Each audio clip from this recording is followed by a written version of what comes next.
Bismillahirrahmanirrahim.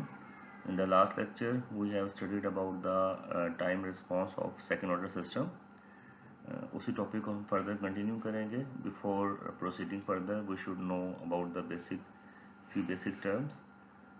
पहली क्या है हमारी नेचुरल फ्रीक्वेंसी. किसी भी सिस्टम की जो सेकंड ऑर्डर सिस्टम है उसकी नेचुरल फ्रीक्वेंसी को कैसे डिफाइन करेंगे. बेसिकली नेचुरल फ्रीक्वेंसी जो है वो सिस्टम की ऑसिलेशंस है, frequency of oscillation of the system without damping. Without damping से मतलब क्या है कि सिस्टम में अगर रेजिस्टेंस को, लेट्स सपोज मेरे पास एक RLC सर्किट है, उसमें मैं अगर रेजिस्टेंस को शॉर्ट कर दूं, ठीक है, मेरे पास सिर्फ L और C होगा, तो मेरे पास क्या है, कैपेसिटर और इंडक्टर की चार्जिंग डिस्चार्जिंग चलती रहेगी और सिस्टम क्या है, ऑसिलेट करता रहेगा. वो सिस्टम की क्या होगी, नेचुरल फ्रीक्वेंसी होगी. ठीक है, वो नेचुरल फ्रीक्वेंसी क्या होगी, frequency of oscillation of system without damping. Without damping system oscillate कर रहा होगा in the absence of resistance. Next मेरी जो टर्म है वो क्या है, डैम्पिंग रेशो. डैम्पिंग रेशो को अगर हम देखें, अगर अंडर डैम्प सिस्टम में देखें तो अंडर डैम्प सिस्टम में मेरे पास डैम्प्ड ऑसिलेशन थी. अंडर डैम्प सिस्टम अगर आप ग्राफ जो हमने स्टडी किया था, अंडर डैम्प सिस्टम में क्या था, मेरे पास सिस्टम ऑसिलेट करता है और उसके बाद सिस्टम स्टेबल हो जाता है. अब जो डैम्पिंग रेशो है, डैम्पिंग ऑसिलेशन है अंडर डैम्प सिस्टम की, तो वो ज़रूरी नहीं, वो टाइम स्केल पे डिपेंड नहीं कर रही. बेसिकली हम कह सकते हैं कि मे बी सिस्टम एक ऐसा हो जो कि 3 साइकिल्स के बाद स्टेडी स्टेट में चला जाए. और वो जो 3 साइकिल्स हैं उसकी, जिसमें ऑसिलेट वो कर रहा है सिस्टम, जो उसका सिस्टम का क्या है, ट्रांजिट रिस्पॉन्स है. जो ऑसिलेशन की साइकिल्स है बेसिकली, वो सिस्टम का क्या है, ट्रांजिट रिस्पॉन्स है. वो सिस्टम की जो 3 साइकिल्स हैं वो मिली सेकेंड्स में भी हो सकती है कंप्लीट. कि मे बी एक ऐसा सिस्टम है जिसमें कोई भी, लेट्स सपोज इलेक्ट्रिकल सिस्टम है, वो 3 साइकिल्स के बाद, 3 डैम्पिंग ऑसिलेशंस के बाद सिस्टम के स्टेडी स्टेट में चला जाएगा. तो जो 3 साइकिल्स है वो मिली सेकेंड्स में भी कंप्लीट हो सकती हैं, और जैसे वो 3 साइकिल्स कंप्लीट होंगी तो सिस्टम मेरा स्टेडी स्टेट में चला जाएगा. और यही पॉसिबल है कि सिस्टम जो 3 साइकिल्स हैं वो अपनी मिलीनियम में कंप्लीट करे जब भी सिस्टम स्टेडी स्टेट में जाएगा. बेसिकली डैम्प्ड ऑसिलेशंस हैं, ये टाइम स्केल पर डिपेंड नहीं करती कि सिस्टम ने अगर स्टेबल होना है तो वो 3 मिली सेकेंड्स में भी हो सकता है, या वो मिलीनियम में भी हो सकता है. तो अगर हम वैसी डैम्पिंग रेशो को डिफाइन करें तो डैम्पिंग रेशो बेसिकली हम कहते हैं एक ऐसी रेशो है, डैम्पिंग रेशो क्या है, एक्सपोनेंशियल डिके फ्रीक्वेंसी और natural frequency. It is the ratio between the exponential decay frequency और नेचुरल फ्रीक्वेंसी. इसको हम या इसको अगर हम टाइम स्केल में कन्वर्ट करें तो 1/2 से मल्टीप्लाई कर देंगे तो क्या आ जाएगा, natural period in seconds over exponential time period. Frequency और टाइम क्योंकि रेसिप्रोकल है तो ये एक्सपोनेंशियल फ्रीक्वेंसी और नेचुरल फ्रीक्वेंसी, तो ये क्या हो जाएगा, नेचुरल पीरियड आ जाएगा टाइम, और जो एक्सपोनेंशियल फ्रीक्वेंसी है वो डिनोमिनेटर में चली जाएगी. इसमें अगर हम जनरल जो हम लिखते हैं equation for second order system, that is transfer function मेरे पास क्या होता है, G of S that is equal to B over S square plus A S plus B. अब हम चाहते हैं कि जो हमारी सेकंड ऑर्डर इक्वेशन है उसको हम in terms of omega N और जीटा की फॉर्म में लिखें, कि मेरे पास सिस्टम की नेचुरल फ्रीक्वेंसी और डैम्पिंग रेशो की फॉर्म में सिस्टम, सेकंड ऑर्डर सिस्टम को हम कैसे रिप्रेजेंट कर सकते हैं. ठीक है, उसके लिए अगर हम देखें, बिफोर इसको ट्रांसफॉर्म करने से पहले अगर हम देखते हैं कि मेरे पास एक अनडैम्प्ड सिस्टम है. अनडैम्प्ड सिस्टम में मेरे पास क्या होता है, अनडैम्प्ड सिस्टम में मेरे पास सिस्टम ऑसिलेट करता रहता है. सिस्टम क्या है, ऑसिलेट करता है, स्टेबल नहीं होता सिस्टम, कंटिन्यूस ऑसिलेशंस रहती हैं सिस्टम के अंदर. मैं बताया था आपको कि this is not an ideal system. Undamped system जो है, अनडैम्प्ड सिस्टम में मेरे पास जो ए की टर्म है वो क्या हो जाती है, 0 हो जाती है. तो ट्रांसफर फंक्शन जो मेरे पास इक्वेशन 4.16 है, इसमें अगर मैं ए को 0 करूँगा तो मेरे पास सिस्टम क्या बन जाएगा, अनडैम्प्ड सिस्टम बन जाएगा. पोल्स क्या होंगे, प्योरली इमेजिनरी होंगे. G of S is equal to B over S square plus B. This is for undamped system. ठीक है, अब जो नेचुरल फ्रीक्वेंसी है, जैसे हमने पढ़ा, natural frequency is the frequency of. अब पोल्स के कहाँ एग्जिस्ट करेंगे, अगर पोल्स मैं निकालूँ इसमें तो, क्योंकि पोल्स मेरे पास क्या होंगे, इमेजिनरी कॉन्जुगेट होंगे. इमेजिनरी कॉन्जुगेट पोल्स होंगे तो पोल्स मेरे पास कहाँ एग्जिस्ट करेंगे, प्लस माइनस जे बी पे, इट मीन्स क्योंकि सिस्टम ऑसिलेट अपनी जो नेचुरल फ्रिक्वेंसी है बेसिकली, तो पोल्स भी एग्जिस्ट कर रही होती है ना मेरे पास, तो मैं कह सकता हूँ जो जो मेरे पास पोल है कहाँ एग्जिस्ट करेंगे, प्लस माइनस जे बी पे, तो मैं कह सकता हूँ नेचुरल फ्रिक्वेंसी है ओमेगा एन है, that will be equal to under root B. ठीक है, क्योंकि लोकेशन ऑफ पोल जो है, जो लोकेशन ऑफ पोल है वही, क्योंकि जो फोर्स रिस्पॉन्स है सिस्टम की, जो इनपुट है 1/s, उसकी जो एग्जिस्ट करती है वो किस पे करती है, और एट द ओरिजिन करती है। बाकी जो सिस्टम के पोल है जहाँ एग्जिस्ट करेंगे, that will be the natural response of the system. ठीक है, तो omega N will be equal to under root B, and I can write B is equal to omega N square. ठीक है, अब हम एज्यूम करते हैं अंडर डैम सिस्टम एज्यूम अगर हम करते हैं, अंडर डैम सिस्टम के अंदर मेरे पास, अंडर डैम सिस्टम को अगर मैं एज्यूम करूंगा तो ए की वैल्यू मैं निकाली, क्योंकि अनडैम्प में तो मेरे पास ए जो फैक्टर है वो 0 है। ठीक है, अनडैम्प सिस्टम अगर मैं निकालूंगा, अनडैम्प सिस्टम के लिए वही मेरे पास जनरल ऑर्डर सिस्टम जो सेकंड ऑर्डर सिस्टम की जनरल फॉर्म है, B over S square plus A B plus A S plus B. इसको अगर मैं अपनी क्वाड्रेटिक इक्वेशन में पुट करता हूँ तो मेरे पास क्या आ जाएगा, माइनस बी की जगह क्या आ जाएगा, माइनस ए आर, क्योंकि बेसिकली क्वाड्रेटिक इक्वेशन में minus B plus minus under root B square minus 4ac over 2 है, तो बी की टर्म यहाँ ए है, means minus A by 2 plus minus under root A square minus 4b। ठीक है, तो फॉर अंडर डैम सिस्टम तो मेरे पास जो ए की वैल्यू आएगी that will be equal to the real part, under damp system के लिए कॉम्प्लेक्स पोल का जो रियल पार्ट होगा, क्योंकि अंडर डैम सिस्टम के लिए आपको पता है अंडर डैम सिस्टम के रूट्स क्या आते हैं, कॉम्प्लेक्स कॉन्जुगेट होते हैं। तो कॉम्प्लेक्स कॉन्जुगेट क्या क्या मतलब है, इसमें रियल और इमेजिनरी पार्ट होगा, तो जो रियल पार्ट होगा बेसिकली वो सिग्मा कहलाएगा, sigma will be equal to minus A by 2। ठीक है, अगर आप क्वाड्रेटिक इक्वेशन में पुट करें तो real part minus A by 2 आ जाएगा, जो अंडर रूट में जो पार्ट आ रहा होगा मेरे पास वो क्या होगा मेरे पास, इमेजिनरी, क्योंकि उसी की वजह से मेरे पास जो है वो इमेजिनरी पार्ट आ रहा होता है। ठीक है, तो मैं जीटा को लिख सकता हूँ exponential decay frequency over natural frequency, natural frequency आपको पता है ओमेगा एन है, और एक्सपोनेंशियल डिके फ्रीक्वेंसी क्या है मेरे पास, सिग्मा है जो रियल पार्ट है उसका, और उसकी वैल्यू क्या है, क्योंकि उसका मेरे पास क्या है मॉड है, तो पोल तो एग्जिस्ट कर रहा है माइनस ए बाई 2 पर, तो उसको मैं ए बाई 2 लिख दूंगा।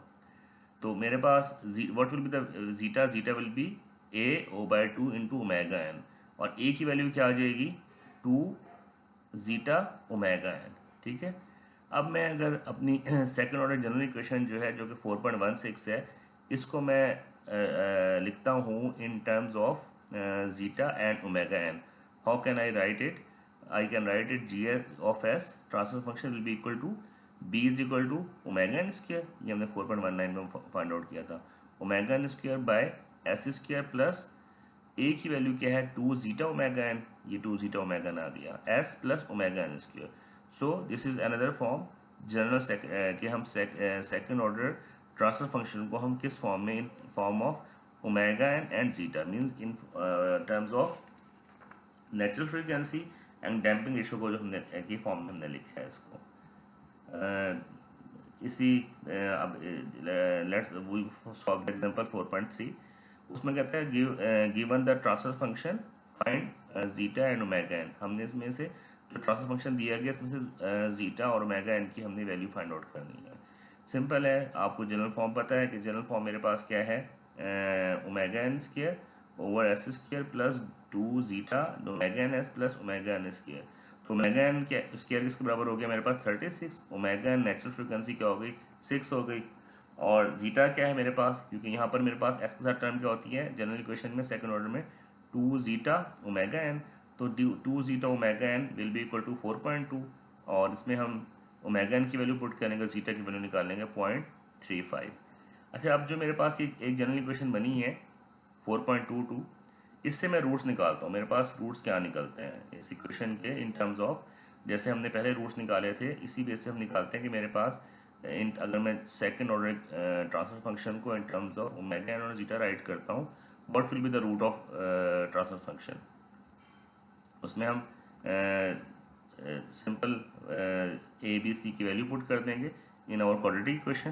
तो मेरे पास रूट्स क्या आ जाएंगे, define omega and zeta solving for the poles of the transfer function. तो मेरे पास रूट्स क्या आ जाएंगे, फर्स्ट और second root minus zeta omega n plus minus omega n under root zeta square minus 1, that will be the location of the poles.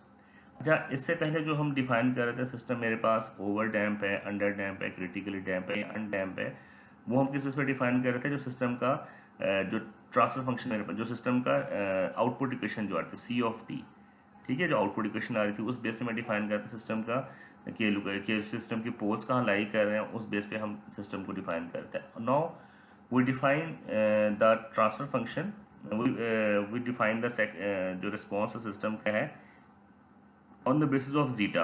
Let's suppose अब मैं equation 4.2 को देता हूँ और मैं कहता हूँ इसमें मेरे पास जीटा की वैल्यू 0 है।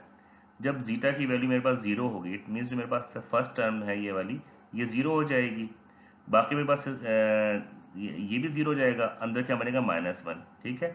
इट मीन्स मेरे पास जो पोल्स होंगे वो कहाँ लाई करेंगे, that will be the on the imaginary axis. मेरे पास 2 पोल्स होंगे क्योंकि सेकंड ऑर्डर सिस्टम में मेरे पास नंबर ऑफ पोल्स 2 होंगे, और दोनों पोल्स मेरे पास एग्जिस्ट करेंगे on the imaginary axis. It means poles are imaginary conjugate, और जब मेरे पास पोल्स इमेजिनरी कॉन्जुगेट होंगे तो इट मीन्स सिस्टम का रिस्पॉन्स क्या होगा, अनडैम्प्ड रिस्पॉन्स होगा। और अनडैम्प्ड रिस्पॉन्स का ये मेरे पास स्टेप रिस्पॉन्स आया है सिस्टम का, that will B oscillating form, कि सिस्टम मेरे पास ऑसिलेट करता रहेगा, सिस्टम स्टेबल नहीं होगा कभी भी।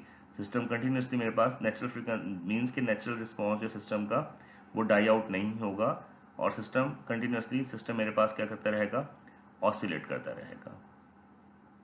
सेकंड केस क्या है, सेकंड केस ये है कि अगर मैं जीटा की वैल्यू ग्रेटर देन 0 हो और लेस देन 1 हो, उस केस में क्या होगा। अगेन लेट्स सपोज जीटा की वैल्यू 0.8 है या 0.7 है जीटा की वैल्यू, उस केस में मेरे पास क्या होगा, मेरे पास जो रूट्स आएंगे वो क्या होंगे, कॉम्प्लेक्स कॉन्जुगेट होंगे, क्योंकि देखें ये मेरे पास पॉइंट्स में होगा जीटा स्क्वायर। अब 0.1 का स्क्वायर की वैल्यू उससे भी 0.1 से भी कम हो जाएगी अंदर, अगर फिर अगेन मेरे पास नेगेटिव वैल्यू आ जाएगी। जब नेगेटिव वैल्यू आएगी इट मीन्स मेरे पास यहाँ फिर एक दफ़ा जे की टर्म आएगी, ठीक है। तो इसके क्या होगा, रूट्स के रियल और इमेजिनरी दोनों पार्ट होंगे। जब रियल इमेजिनरी पार्ट होंगे it means roots will be complex conjugate. Roots जब कॉम्प्लेक्स कॉन्जुगेट हो तो सिस्टम का रिस्पॉन्स क्या होता है, अंडर डैम्प होता है। इट मीन्स कि सिस्टम ऑसिलेट करेगा और after few oscillation system will become stable, और सिस्टम मेरे पास क्या है, स्टेडी स्टेट में चला जाएगा। तो मैं कह सकता हूँ कि इन जनरल जब भी मेरे पास मैं अगर किसी सेकेंड ऑर्डर सिस्टम की में से जीटा की वैल्यू फाइंड आउट करता हूँ और जीटा की वैल्यू मेरे पास 1 से कम आती है और 0 से बड़ी आती है, तो मैं कह दूँगा सिस्टम का रिस्पॉन्स मेरे पास अंडर डैम्प रिस्पॉन्स होगा, ठीक है। थर्ड केस क्या होगा, बेसिकली 4 केसेस हो सकते हैं, या जीटा की वैल्यू 0 हो सकती है, या 1 हो सकती है, या 1 से बड़ी हो सकती है, या 0 और 1 के दरमियान हो सकती है। बेसिकली जीटा की जो मैक्सिमम वैल्यू है वो 1 ही होगी, 1 से बड़ी जीटा की वैल्यू नहीं हो सकती, ठीक है। अच्छा, थर्ड केस मेरे पास क्या है, जीटा इज इक्वल टू 1। अब मैं जीटा अगर 1 पुट करता हूँ, ये यहाँ पर 1 आ जाएगा, ये भी 1 आ जाएगा, इसकी वैल्यू 1 आ जाएगा, 1 माइनस 1 ये टर्म 0 हो जाएगी मेरे पास। तो पोल्स मेरे पास क्या आ जाएंगे, रियल एंड रिपीटेड पोल्स आ जाएंगे। जब मेरे पास रियल और रिपीटेड पोल होते हैं मेरे पास, तो सिस्टम का रिस्पांस मेरे पास क्या होता है, क्रिटिकली डैम्प होता है। क्रिटिकली डैम्प सिस्टम का रिस्पांस क्या होगा, सिस्टम के जैसे हम पहले देख भी चुके हैं कि critically damp system has the fastest steady state response.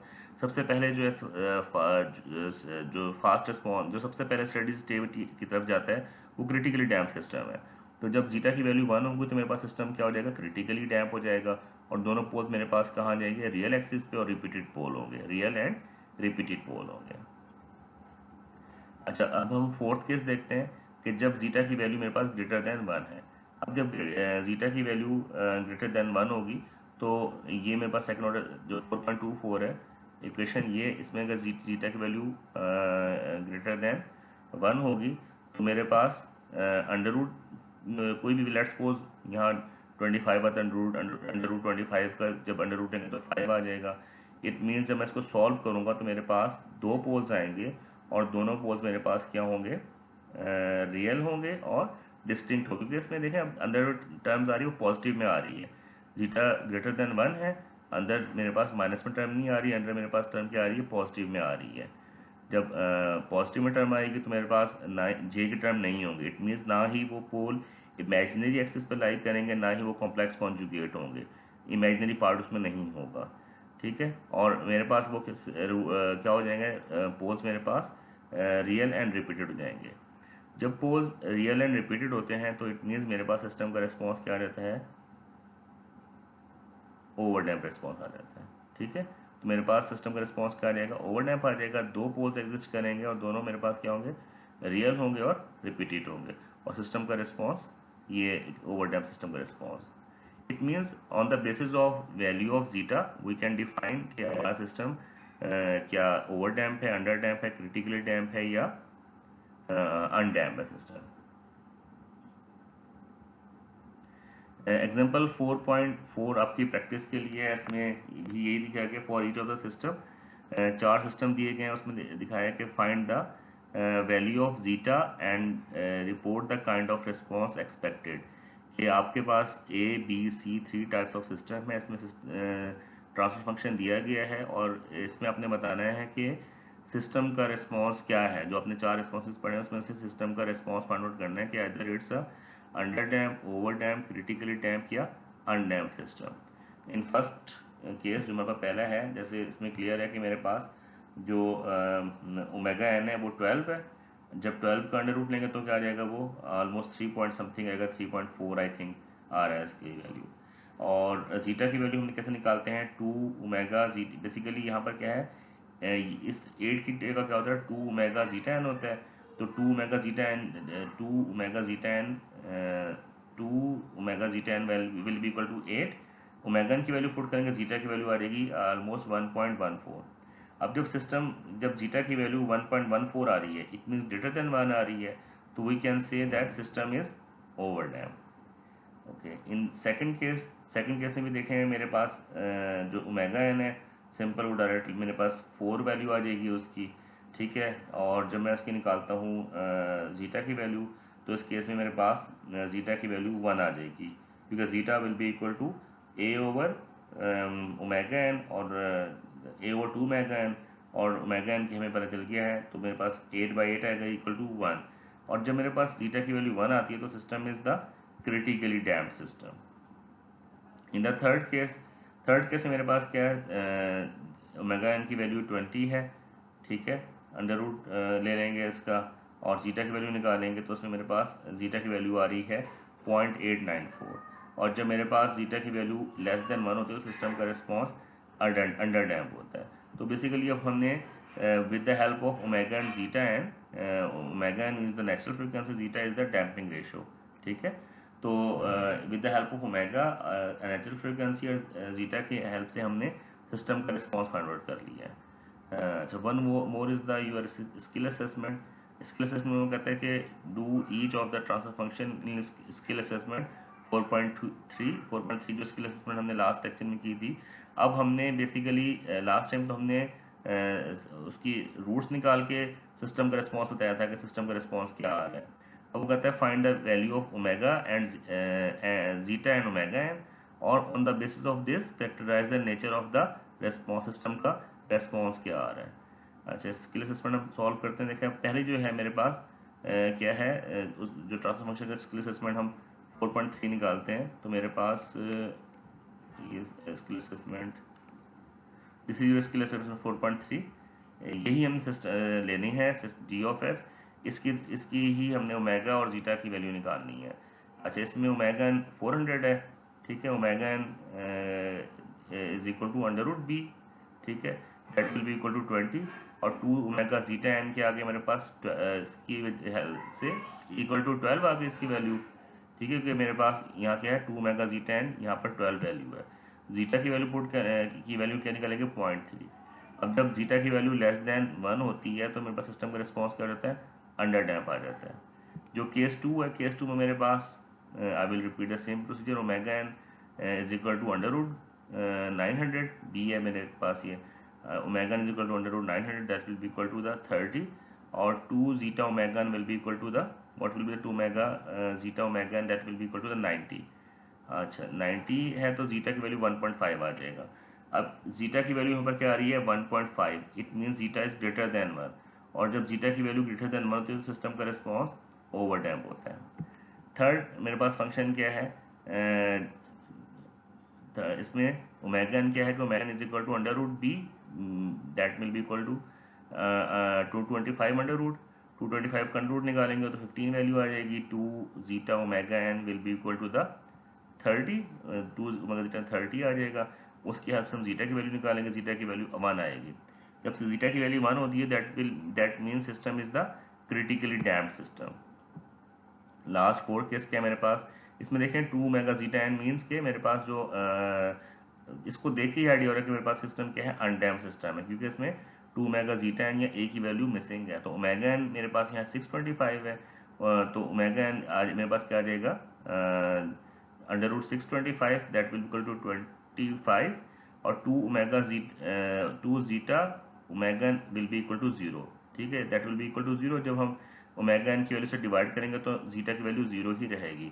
0 zeta means system is undamped. तो इस तरीके से आप किसी भी सिस्टम को, अगर आपको ट्रांसफर फंक्शन मालूम है सेकंड ऑर्डर सिस्टम का, तो आप सिस्टम का रिस्पॉन्स ड्रॉ कर सकते हैं कि सिस्टम अगर अंडर डैम्प हो, मेरे पास सेकंड ऑर्डर सिस्टम के 4 टाइप के ही रिस्पॉन्स होते हैं, इधर system will be under damp, over damp, critically damp या अनडैम्प। और सिस्टम का रिस्पॉन्स फिर मैं इजीली ड्रॉ कर सकता हूँ सिस्टम का रिस्पॉन्स फाइंड आउट करके।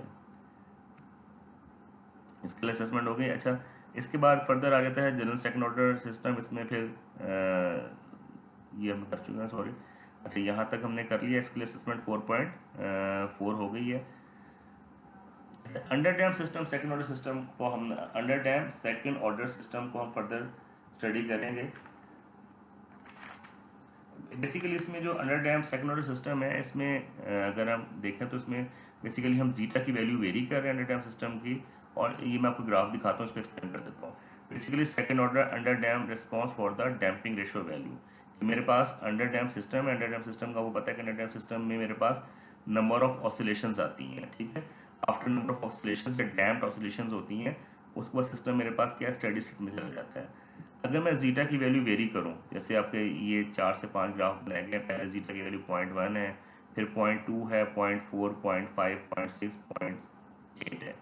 अब देखेंगे कि जब जीटा की वैल्यू 0.1 है तो नंबर ऑफ ऑसिलेशन मेरे पास ज़्यादा आ रही है सिस्टम में। उसके बाद सिस्टम ऐसे ऐसे स्टेबिलिटी की तरफ या सिस्टम क्या है स्टेडी स्टेट की तरफ जा रहा है। जब 0.2 है तो नंबर ऑफ ऑसिलेशन या उनके ऑसिलेशन का एम्पलीट्यूड जो है वो मेरे पास क्या है, कम है। सिमिलरली जो 0.4 है उसमें नंबर ऑफ ऑसिलेशंस या कम है और सिस्टम जल्दी स्टेडी स्टेट की तरफ जा रहा है। 0.5, 0.6 एंड सो ऑन। जब 0.8 पे अगर हम देखें तो 0.8 जब जीटा की वैल्यू होगी तो मेरे पास सिस्टम में जो डैम्प्ड ऑसिलेशन है वो बहुत मिनिमम है, जो नेग्लिजिबल है, और सिस्टम जल्दी ही मेरे पास स्टेडी स्टेट की तरफ जा रहा है। तो हम इसको कह सकते हैं कि जैसे जैसे हम जीटा की वैल्यू कम करेंगे, जीटा की वैल्यू जैसे जैसे कम करेंगे, 0.1 से देखें हम किस पे आ रहे हैं, 0.2, 0.4, जैसे जैसे हम जीटा की वैल्यू कम करेंगे तो सिस्टम क्या है, मोर ऑसिलेट होगा। जीटा की वैल्यू हम कम कर रहे हैं कि सिस्टम की वैल्यू कम करने से ऑसिलेशंस मेरे पास क्या हो रही हैं, बढ़ रही हैं, सॉरी। जीटा की वैल्यू बढ़ा रहे हैं, जैसे 0.1 है, 0.2, 0.3, 0.4 हम जैसे जैसे बढ़ा रहे हैं ऑसिलेशंस कम हो रही हैं, और जैसे जैसे हम जीटा की वैल्यू कम कर रहे हैं नंबर ऑफ ऑसिलेशंस मेरे पास बढ़ रही हैं, ठीक है। तो that is basically the response of the under damped response और for the damping ratio values, ठीक है। यहाँ तक हमने कर लिया। इंशाल्लाह फिर नेक्स्ट लेक्चर में हम यहीं से कंटिन्यू करेंगे। कुछ टर्म्स हैं कि सिस्टम का राइज टाइम क्या है, पीक टाइम क्या है, परसेंटेज ओवरशूट को हम कैसे डिफाइन कर सकते हैं, सेटलिंग टाइम को हम कैसे डिफाइन कर सकते हैं। इसको हम यहीं से कंटिन्यू करेंगे कि मेरे पास सिस्टम का, क्योंकि इसमें से कुछ टर्म्स आप पढ़ चुके हैं। जैसे राइज टाइम हमने पढ़ा था कि राइज टाइम मेरे पास क्या है कि वो टाइम जो कि एक वेव फॉर्म 0.1 से 0.9 ऑफ इट्स फाइनल वैल्यू के सिस्टम के जो टोटल रिस्पॉन्स है, वो जो सिस्टम का रिस्पॉन्स के वेव फॉर्म 0.1 से 0.9 फाइनल वैल्यू तक जाने में जो टाइम लेती है, that will be the rise time of the system. कि सिस्टम राइज करता है, आप ये भी कह सकते हैं कि 10% से 90% तक जो सिस्टम राइज करता है, that is the rise time of the system, ठीक है। नेक्स्ट क्या है, पीक टाइम। पीक टाइम को कैसे डिफाइन करेंगे, the time required to reach the maximum और फर्स्ट पीक। कि सिस्टम की जैसे ये वाला जो, अगर मैं जीटा 0.1 पे देखूँ तो इसमें मैक्सिमम या फर्स्ट पीक किस टाइम पे आ रही है, ये आ रही है मेरे पास 3 सेकंड्स पे, ठीक है। तो मैं कह सकता हूँ इसका जो पीक टाइम है वो क्या है, 3 है, सही है। तो राइज टाइम मेरे पास क्या है कि मैं अगर यहाँ 0.1 से 0.9% तक या 10% से 90% तक वेव फॉर्म जो टाइम कंज्यूम करती है सिर्फ रिस्पॉन्स देने में, वो राइज टाइम है। और पीक टाइम की जो फर्स्ट पीक आ रही है या जो मेरे पास सिस्टम की मैक्सिमम वैल्यू जो आ रही है वो क्या है, पीक टाइम है, ठीक है। आगे फर्दर परसेंटेज ओवरशूट और सेटलिंग टाइम को इंशाल्लाह नेक्स्ट लेक्चर में डिफाइन करेंगे और यहीं से हम कंटिन्यू करेंगे, ठीक है। थैंक यू जी, अस्सलाम वालेकुम, अल्लाह हाफिज़।